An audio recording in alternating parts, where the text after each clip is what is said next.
Estamos de volta e agora a gente vai falar sobre mais 2 documentos internacionais de extrema relevância aqui para nós e que eu escolhi para falar um pouquinho mais sobre eles, não esgotando, né, como eu disse para vocês. E o terceiro documento é o relatório Belmont. O relatório Belmont é riquíssimo.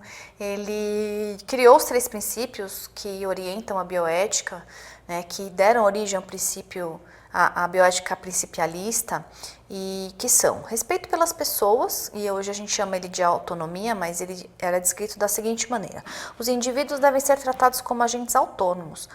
Os com autonomia reduzida, que são os vulneráveis, têm direito à proteção. Institucionaliza-se assim o consentimento informado. Primeira vez que a gente fala isso, esse termo, consentimento informado. A beneficência, que é não fazer o mal, a gente já falou um pouquinho sobre ele, propiciar o máximo de benefícios com o mínimo de danos possíveis, e a justiça, cuidado na seleção e equidade em relação aos sujeitos de pesquisa. A importância dele, além do conteúdo, sem dúvida, né, porque a cada documento desse tivemos mais tempo de falar sobre o assunto, né, de desenrolar o tema, entender ele no contexto social, se funcionou, se não funcionou, né, porque tem essa preocupação também. Quando a gente cria uma norma, que ela é muito inovadora, a gente não sabe se ela vai ter aplicabilidade, aceitação, né? Então é importante que a gente melhore ela, né? E eu sempre falo, quando vem uma norma muito ruim também, não aquelas assim absurdas, né? Mas quando vem uma norma boa, mas não perfeita, eu costumo dizer assim, bom, o importante é que a gente tem, né? Vamos melhorar. É difícil a gente acertar de primeira, é difícil já trazer a norma com tudo previsto, né, com todas as possibilidades, isso é praticamente impossível, então a gente veio evoluindo. E a importância dele, especialmente, embora não tenha criado tantos conceitos novos, só aprimorado, ela trouxe o nome dos princípios que a gente usa até hoje, né, e a gente usa muito. E se a gente falar de bioética, a primeira coisa que a gente pensa. Então, a importância dele, assim, para a gente aqui é especial. E a gente usa ele até hoje, sim. Muito mais hoje falando do Béchamp e Childress, que a gente conversou, né? Porque eles têm um livro que é praticamente um tratado sobre esses princípios, que foi com base no relatório Belmont, inclusive. E eles criam um 4º princípio, que é a não maleficência. E assim, a gente tem um livro que é histórico hoje, infelizmente aqui no Brasil ele está esgotado, mas em sebos vocês conseguem encontrar. Se vocês encontrarem esse livro, é importante demais ter ele assim na nossa casa para a gente buscar respostas e buscar ajuda, né, para os dilemas éticos. Assim, cada vez que eu abro ele, leio, eu aprendo e parece que vem uma luz assim para me ajudar a resolver as coisas e os dilemas, né, que a gente precisa aí se deparar e trabalha no dia a dia. É realmente histórico e convido vocês a conhecerem de perto, tá? Eu falei resumidamente aqui dos princípios, mas eu tô falando de um livro de quase 500 páginas falando dos princípios, né? Então é outro nível de aprofundamento e que é necessário, e só dessa maneira que a gente evolui, melhora, aperfeiçoa aí a nossa profissão e aperfeiçoa o nosso conhecimento com relação aos princípios também, né? A gente sai do raso e aprofunda. O 4º documento é a Declaração Universal de Bioética e Direitos Humanos, de 2005. Ele tem, assim, um peso histórico, e para nós, da bioética, acho que nenhum outro tem. Por quê? Primeiro que ele institucionaliza a bioética e torna ela internacional, né? Então ela fala disso, que os Estados-membros e o Brasil é signatário, ela traz um nível internacional da bioética e comprometimento dos Estados-membros de obediência, né, assim como sempre em todo o tratado internacional. Então, todos eles se comprometem, eles conversam e chegam nesse consenso de um documento que vale para o mundo todo e que traz os princípios que já existiam e renova alguns. E o mais importante de tudo isso é que ele, a partir desse documento de 2005, agregando novos conceitos e agregando as questões sociais, a gente tem a bioética da intervenção, que é o nosso próximo módulo, né? Que é uma nova visão do bioética, talvez mais evoluída e que tenha mais relação com o nosso tempo atual, e falo de Brasil, e falo de América Latina, né? Países em desigualdade, falo de África, né? Porque quem fez os princípios e quem criou também estava numa situação de privilégio, né? E para quem vive na Europa, em país desenvolvido, com saúde que funciona, talvez seja difícil enxergar aqui a realidade de um país que tem desigualdade, que nem todo mundo tem acesso. Então, além dessa questão histórica, ela tem a questão prática, de aplicação da bioética mesmo no Brasil. E é 2005, gente, foi ontem, né? É muito recente para todos nós aqui ainda. Foi tudo aplicado? A gente conseguiu? Com certeza não. Com certeza não. Mas saber que existe, tem uma tradução pro Brasil, em português, né, para o Brasil, e que ele e a gente se comprometeu a cumprir essas normas, já é um grande passo. Né? Se a gente demorar aí mais alguns anos, e provavelmente demoraremos para conseguir cumpri-lo, sem dúvida, mas o fato dele existir, ter sido um compromisso aí mundial, traz um peso gigantesco para isso. Né? E, como eu disse e repito, o fato de ter criado também mais uma das correntes da bioética, um pouco mais moderna, que é a bioética da intervenção. A gente vai falar sobre isso no próximo módulo. Quando consagra a bioética entre os direitos humanos internacionais e ao garantir o respeito pela vida dos seres humanos, essa declaração reconhece a interligação que existe entre ética e direitos humanos no domínio específico da bioética. Maravilhoso, né? Então, a gente consegue interligar os conceitos, porque no final, pessoal, a gente quer sempre a mesma coisa, né? Os tratados, eles falam de temas diversos, mas no frigir dos ovos a gente quer o quê? Todo mundo seja respeitado, que todo mundo tenha direito, seja a mulher, o deficiente, o preto, o doente. A gente quer isso, né? Que a gente seja respeitado quanto ser humano, independentemente de onde a gente nasceu, de onde a gente vive. Realmente, no frigir dos ovos é isso, a gente quer a mesma coisa. Então, encontrando as coincidências desses tratados e fortalecendo esse compromisso, quem sabe a gente chega lá. E eu queria falar um pouquinho dos princípios, né? Que são esses princípios que a gente utiliza muito nos casos práticos, especialmente por essa questão que eu conversei com vocês, né? São os princípios que vão além daqueles 4, a gente não nega a existência deles jamais, né? A gente traz para cá por um contexto de diversidade, né? De desigualdade social principalmente, e complementa. Né? Então, já adiantando um pouquinho que eu vou falar no próximo módulo, que é a bioética da intervenção, aqueles princípios, no nosso cenário, se tornaram ineficientes. Porque as premissas tratadas ali não necessariamente são as nossas. Né? E aí a gente sentia, né? E é o que o Volney Garrafa, que foi quem fez essa tradução e que foi um dos precursores aí da bioética da intervenção, ele diz que sentia essa deficiência, né?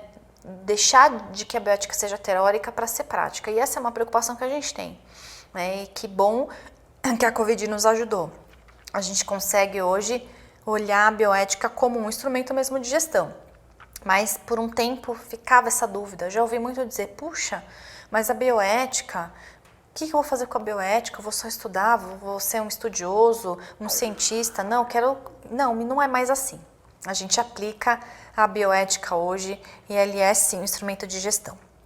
O primeiro deles, pessoal, é a dignidade humana e direitos humanos. E sem dúvida nenhuma tem que estar no topo. Ela como eu falei para vocês, a interligação aí, né, dos direitos humanos com a bioética. A gente precisa falar de dignidade, tá? E não a dignidade como aquele coringão aí que cabe em tudo e a gente chama a dignidade para todas as coisas. É para falar sobre ela e entender o que significa. Um dos conceitos que eu gosto muito de falar e atrelar a dignidade é a vida digna. Né? Porque nossa Constituição, ela primeiro fala de vida, depois ela fala de dignidade. E quem não conhece, quem não estuda, e eu ouço muito falar sobre isso, tá? Tem muito médico, até porque como eu faço mestrado com os médicos, eles vêm me cutucar e falando que nós advogados sempre colocamos, né, a questão do direito à vida, né? E eu falo para eles, olha pessoal, não é mais assim, hoje a gente coloca a vida com dignidade, ninguém quer ver pessoas vivas sem dignidade, entubadas nos hospitais, não é isso que a gente espera que essa pessoa tenha dignidade, que viva bem, né? Então os conceitos mudam, as coisas evoluem, então a dignidade, ela tem que ser realmente um elemento e um tempero que muda toda a trajetória, né? Ela cabe em muitos lugares, ela cabe sim, sem dúvida nenhuma em muitos lugares, mas que a gente entenda de fato o que significa. E lembrando que a dignidade para mim é diferente da dignidade para você, né? Dignidade é um conceito subjetivo e depende, né? O que é dignidade para aquele ser humano, tá? Então também é levar isso em consideração. Benefício e dano, né? E a gente já falou um pouco sobre isso nas pesquisas, mas o quanto que eu vou trazer de benefício e o quanto vou trazer de consequência ruim para aquele ser humano em determinada coisa que eu vou fazer, e eu posso falar de um tratamento de doença terminal. Até que ponto submeter alguém que está com câncer terminal para uma quimioterapia faz sentido? Será que não seria melhor trazer ela para um cenário de dignidade, de cuidados paliativos para que ela viva bem? Esses procedimentos trazem consequências graves para o ser humano, né? E a gente tem que decidir juntos, conversando com esse paciente, entendendo o momento da doença dele. Nem sempre o que a gente pretende fazer, o que a gente entende como benefício, que é a cura, vai trazer algum benefício. Às vezes traz mais dano que benefício. Então, é uma balança que precisa ser trabalhada. Autonomia e responsabilidade individual e consentimento, que eu não vou nem falar mais, porque a gente já falou muito e vamos falar um tema específico sobre isso. Indivíduo sem a capacidade para consentir, tá? Porque quem não pode consentir pode assentir, né? Então a gente exige aí o consentimento de quem responde por ele, que é o responsável legal, mas que ele sempre traga o assentimento, né? Que minimamente entenda o que está acontecendo. Quando uma criança é levada para um pediatra, por exemplo, a médica ou o médico deve perguntar: a tia vai encostar em você, né? Posso encostar? Você traz uma noção aí de autonomia, que é seu corpo, que nem todo mundo pode encostar. É importante falar sobre isso também. Respeito pela vulnerabilidade humana, aqui é o grifo mesmo, deixa em destaque. A gente precisa entender sobre as populações vulneráveis, as pessoas vulneráveis, e tratar e trazê-los com medidas, né, com instrumentos, com decisões, tentar trazer essas pessoas vulneráveis para o mesmo patamar que os não vulneráveis. O ser humano é vulnerável, mas é o que eu sempre falo, tem gente que é vulnerável ao dobro, né? Tem gente que é vulnerável ao triplo. A partir do momento que o ser humano está num hospital, ele é vulnerável, né? A gente é vulnerável por existir. Só que se eu estiver falando de uma mulher, um travesti, uma criança, um velho, um preto, a vulnerabilidade é em dobro. Eu sou vulnerável por ser doente, né? E por estar aí dentro de uma população que sempre foi discriminada. E ainda é. A gente está com várias questões nos estabelecimentos de saúde sobre trans e travestis, né? Porque se as alas forem separadas pelo sexo, ou então a gente tiver divisão de quarto, por exemplo, né? Que a gente tem alguns hospitais que dividem o quarto em 3, 4 pessoas. Nem todo mundo quer ficar com a mulher trans, né? Que hoje é uma mulher e já foi um homem. As próprias mulheres discriminam e não querem ficar. E onde a gente coloca essa pessoa, né? Também não faz sentido colocar no meio dos homens, né? Se a gente estiver falando de situação que a gente precisa ficar com aquele aventalzinho, muitas vezes nu, em extrema vulnerabilidade. Eu falo muito sobre isso com tranquilidade, assim, tentando trazer a normalidade, mas para quem está na pele, para quem está vivendo, é uma dor muito intensa, né? E a gente que não tem essa vulnerabilidade, a gente não vive na pele, a gente tem que trabalhar nossa empatia, embora essa palavra esteja sendo usada aí em vários posts, em várias coisas, mas o que é empatia de fato? E aqui é o exercício da empatia todos os dias, né? O que essa pessoa está sentindo de estar no meio dos homens ou de estar sendo discriminada por não estar com as mulheres, né? Então, assim, o meio da saúde traz esses dilemas que a gente precisa trabalhar e precisa falar sobre isso, sim, e com muito cuidado e muito carinho também, né? Não só no automático da ciência, mas entendendo a dinâmica do ser humano. E a integridade individual também, porque uma coisa vai estar relacionada à outra a partir do momento em que eu respeito, eu dou essa integridade individual para o ser humano. Privacidade e confidencialidade também merece uma aula à parte, e como eu disse para vocês, a LGPD veio aí para reforçar, mas aqui, privacidade e confidencialidade está aqui. É ela, talvez, o pilar mais importante da relação médico-paciente. É a partir dela, ou até da pesquisa, né? Porque é a partir dela que eu tenho certeza que eu posso falar a verdade e essa minha verdade pode impactar, sim, no diagnóstico. Se eu não conto toda a minha história, o médico não tem a visão, né, que ele precisa ter para, de repente, fazer o diagnóstico, propor um tratamento. Né? É importante que a gente fale sobre isso. E nem sempre tem relação com a saúde, pode ser com a vida. A existência de outros parceiros, né? Algo que você tenha feito, consumo de drogas, por exemplo, né? Tudo isso precisa fazer parte, né? O médico precisa entender toda essa dinâmica para entender o contexto do que você está sentindo. E se você não tem confidencialidade e privacidade, e gente, isso está se desdobrando de uma maneira assim super intensa na área da saúde, por conta dos prontuários eletrônicos, por conta de toda essa dinâmica de que é muito fácil hoje tirar uma foto. A gente está com hoje um dos participantes do Big Brother Brasil internado, e eu estava dando uma aula sobre isso, e um dos alunos comentou que já tinha recebido assim milhares de vezes cópia do prontuário dessa pessoa, né, que ele está hoje internado no Hospital das Clínicas aqui de São Paulo, e quem trabalhava lá teve acesso, tirou foto, distribuiu por aí. Cara, é uma responsabilidade. E a gente está com esse problema e sem muito saber como atuar, porque está difícil de controlar. Em ecossistemas muito grandes de saúde, a gente está com descontrole com relação às informações, e a gente está cada vez mais implementando, como por exemplo, a rastreabilidade absoluta sobre esses dados. Então, eu sei exatamente quem acessou aquele prontuário, a hora que acessou, e ele tem que justificar o porquê que ele acessou. Então, a gente está tentando criar travas na gestão assim, da saúde e, gente, veja, isso precisa de dinheiro, investimento, não é todo mundo que pode, né? Então, criando travas, né, dentro dos estabelecimentos de saúde para que o médico ou ele não entre, né? Então, tem lá a primeira barreira, não vou entrar. Tem uma segunda, é urgência e emergência, então eu consinto, né, o profissional de saúde fala, eu estou acessando esse prontuário porque é uma urgência aqui e eu preciso acessar sem o consentimento do paciente, ou eu me comprometo a acessar, enfim, e me responsabilizar, e isso vai ter rastreabilidade. Né? Teve um prontuário que a gente verificou recentemente que ele tinha 67 acessos. Né? Desnecessário, por pessoas que não tinham absolutamente nada a ver com o tratamento. E é isso. Né? A gente está tratando desses dados, dessa privacidade aí, e assim, hoje, a gente, dependendo da organização de saúde que a gente está internado, submetido, a gente não sabe se de fato estão fazendo valer aí a nossa privacidade. Igualdade, justiça e equidade, que a gente vai falar bastante na bioética da intervenção, e aí eu vou deixar para falar lá. Não discriminação e não estigmatização, e eu vou dar um exemplo para não ultrapassar muito nosso tempo aqui. A gente teve uma recente lei que trouxe sim um plus de privacidade para as informações relativas a HIV, hanseníase e hepatite. E acho que ok, legal a gente falar sobre isso.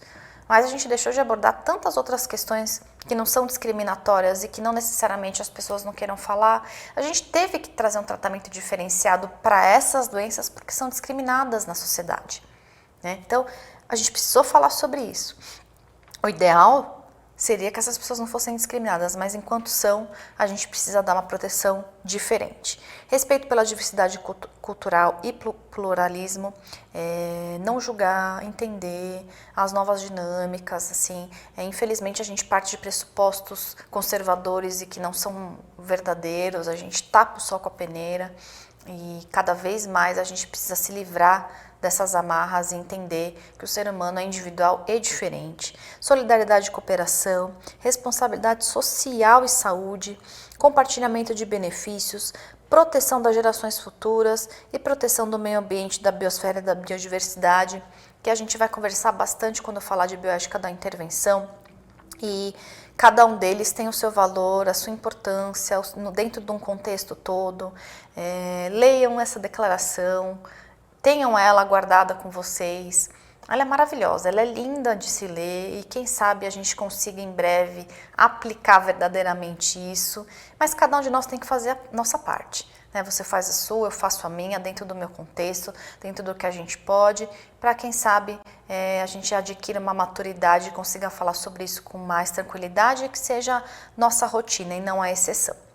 Obrigada por estarem comigo até agora e a gente se vê aí no próximo módulo.